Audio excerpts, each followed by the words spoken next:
Qatar Airways aurait annoncé le rachat intégral de Air France pour la somme faramineuse de 12 milliards d'euros.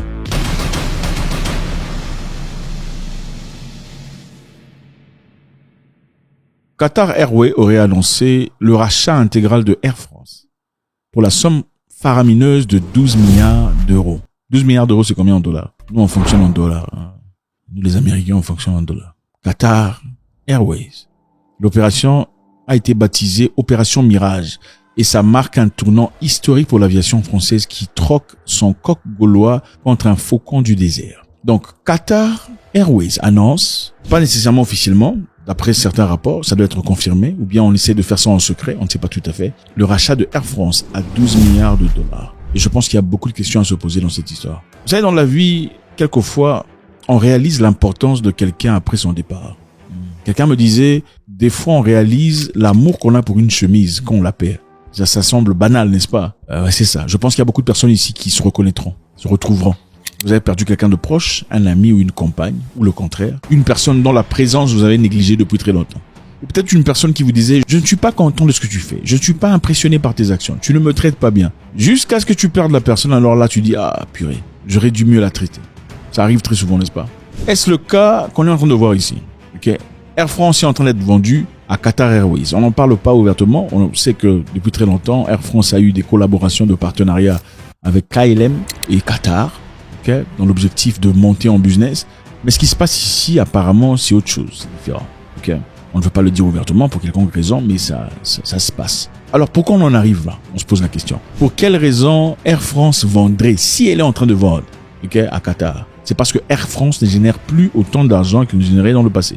Il y a beaucoup de difficultés, il y a beaucoup de gens qui se plaignent sur les retards, sur le fonctionnement inadéquat, sur le service qui n'est pas top point, en tout cas pas la réputation du carrier que Air France est censé représenter. Récemment, d'ailleurs, M. Macron a fait un discours qui a enflammé tout le monde, un discours qui a paru désobligeant, un discours condescendant à l'égard des Africains. Suivez. Nous avions une relation sécuritaire. Elle était de deux natures, en vérité. Il y a une partie, c'était notre engagement contre le terrorisme depuis 2013. On avait raison. Je crois qu'on a oublié de nous dire merci. C'est pas grave, ça viendra avec le temps. L'ingratitude, je suis bien placé pour le savoir, c'est une maladie non transmissible à l'homme. Et je le dis pour tous les gouvernants africains qui n'ont pas eu le courage, vis-à-vis de leurs opinions publiques, de le porter, aucun d'entre eux ne serait aujourd'hui avec un pays souverain si l'armée française ne s'était pas déployée dans cette région. Dans ce discours, on peut voir que monsieur ne se rend pas compte des effets de ce qu'il dit. Okay? Beaucoup de présidents africains étaient mécontents de cette histoire. Juste après, il y avait le Tchad qui a réagi, le Sénégal, le Burkina Faso d'ailleurs et tout le bazar. On n'a pas aimé ce commentaire. Comment pouvez-vous vous permettre de dire que les Africains sont ingrats?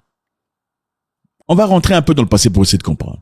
Qu'est-ce qui s'est passé avec Air France? À l'arrivée des dirigeants actuels du Mali, du Burkina Faso et du Niger, il y a eu beaucoup de choses qui se sont passées. Pour simplifier les histoires, quand ils sont venus au pouvoir, ils n'ont pas immédiatement demandé à la France de quitter. Je ne sais pas si vous vous en souvenez.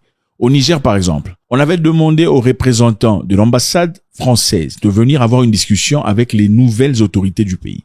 Qu'est-ce qui s'est passé? Il a ignoré. On l'a encore appelé, il a ignoré une seconde fois. On l'a appelé une troisième fois, il a ignoré. Ensuite, on l'a demandé de quitter le pays. Avant de quitter le pays, le Quai d'Orsay a réagi disant qu'il n'avait pas de leçon à apprendre du Niger et que les hommes au pouvoir actuellement n'étaient pas élus démocratiquement. Donc je pense que notre politique est la bonne. Elle repose sur le courage du président Bazoum, sur l'engagement de nos diplomates, de notre ambassadeur sur le terrain, qui reste, malgré les pressions, malgré tout et malgré toutes les déclarations d'autorité illégitimes, grâce à l'engagement de nos forces de sécurité intérieure et de nos militaires. Donc il n'avait donc pas le droit ni le pouvoir de demander à l'ambassadeur français de quitter le territoire. Vous vous en souvenez?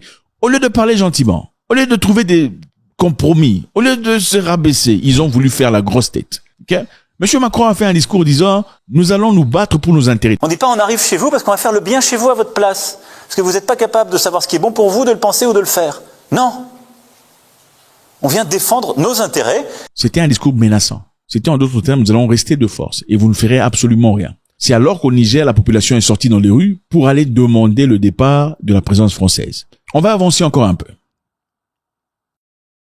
Au Mali et au Burkina Faso, le cas était un peu différent. Il y avait des militaires français qui y étaient, mais on leur avait demandé de quitter le territoire. Parce qu'évidemment, vous avez été depuis très longtemps pour combattre le terrorisme. Mais jusque-là, apparemment, ce terrorisme est en train de se renforcer en armement, en capacité et en capacité. Ça n'a aucun sens. Vous êtes censé être l'une des meilleures forces mondiales. Si vous êtes chez nous pour combattre le terrorisme, dans ce cas, après 10 ans, ça devrait être évident qu'ils soient finis les terroristes. Si vous n'arrivez pas à le faire, pendant qu'il nous faut vous payer des millions de dollars, ça n'a aucun sens. Partez. Qu'est-ce qui s'est passé ensuite?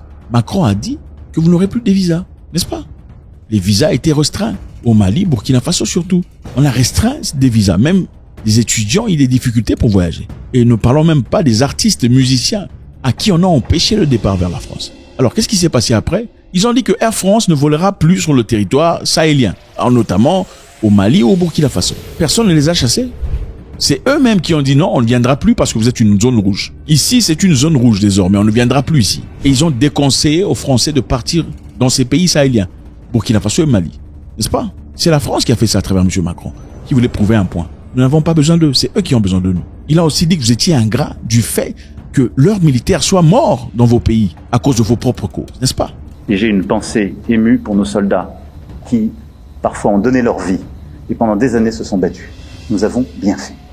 C'est Macron en train de parler là. Alors, Macron a froissé beaucoup de personnes. Je voudrais exprimer mon indignation vis-à-vis des propos tenus récemment par le président Macron qui frise le mépris envers l'Afrique et les Africains. Je crois qu'il se trompe d'époque. Il y a une partie qui a retenu mon attention, là où il parlait d'ingratitude. Et que l'ingratitude est une maladie non transmissible aux humains. Lui, il est humain, notre ingratitude n'est pas transmissible à lui. Voilà comment ce monsieur voit l'Afrique, voit les Africains. Nous ne sommes pas des humains à ses yeux. Et avec ça, qu'est-ce qui s'est passé? Air France partit, on pensait que les Africains allaient souffrir. Mais de manière surprenante, en tout cas pas surprenant pour moi du tout, parce que je pense que quand vous faites une personne souffrir pendant trop longtemps, elle finit par s'y habituer et trouver des moyens alternatifs. C'est exactement ce que le Mali, le Burkina Faso et le Niger ont fait. Aujourd'hui, il y a des carrières comme Air Sénégal, Air Côte d'Ivoire qui font les trajets et autre chose d'ailleurs. Maintenant, ça ne sera qu'après qu'on remarquera que Air France, en effet, est en train de perdre de l'argent. Ok? Macron qui donnait l'impression que la France n'avait pas besoin de l'Afrique. C'est l'Afrique plutôt qui avait besoin de la France. En effet, Air France est en train de perdre de l'argent qui se faisait en Afrique. Et clairement, c'est l'une des raisons pour lesquelles ça ne va pas. Qu'est-ce qu'il faut faire? Il faut essayer de laver l'image. Vous savez, généralement, quand vous avez un club de nuit ou un night club ou une boîte, où il y a des histoires qui sont passées et tout le bazar, il y a une très mauvaise réputation qui naît.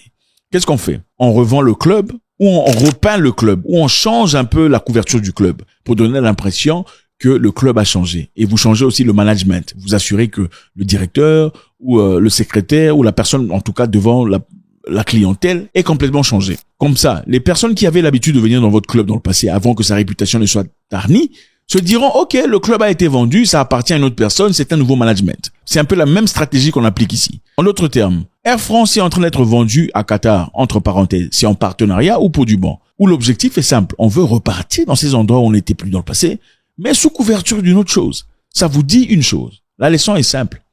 On ne se moque pas de ceux qui paraissent petits, parce qu'on a l'impression qu'on est un peu plus grand.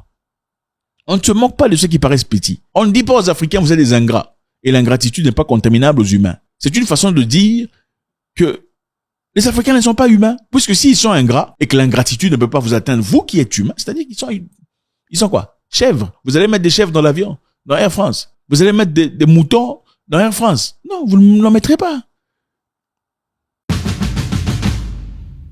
Alors, il y a autre chose qui se passe de très intéressant. Je pense que c'est une chose qui n'a jamais été réalisée en Afrique, qui se passe dans l'AES. C'est la coopération, la communication en confédération. Donc, une coopération est en train de naître, une coopération et attente transfrontalière entre le Niger, le Mali et le Burkina Faso. C'est un peu comme l'Interpol.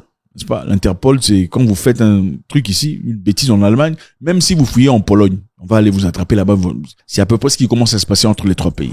Le 28 mars 2025, au cœur de la zone trifrontalière entre le Mali, le Niger et le Burkina Faso, les forces de confédération d'État du Sahel ont intercepté un véhicule volé conduit par 2 terroristes identifiés. L'opération rendue possible par un échange précis de renseignements et la preuve que la guerre moderne ne se gagne plus uniquement sur le terrain, mais dans la maîtrise de flux d'informations, des déplacements et des signaux faibles. Donc, on a arrêté ces gens dans une voiture qui sont connus pour leurs actes néfastes. Ces hommes habitués à jouer avec la pérosité des frontières ont été pris dans leur filet désormais confédéral qui tisse peu à peu l'AES. Donc, on est en train de partager les informations. Partage de renseignements. Mali, Niger, Burkina Faso. On sait exactement ce qui se passe. Si tu fouilles ici, on t'attrape là-bas, on te ramène. Si tu fouilles ici, tu passes là-bas, on t'attrape.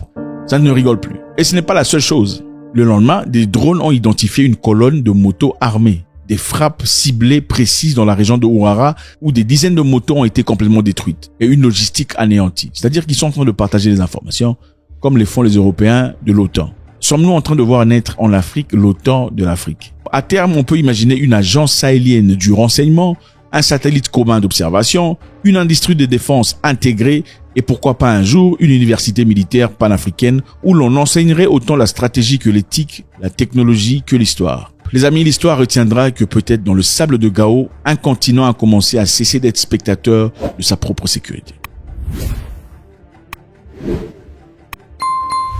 God bless.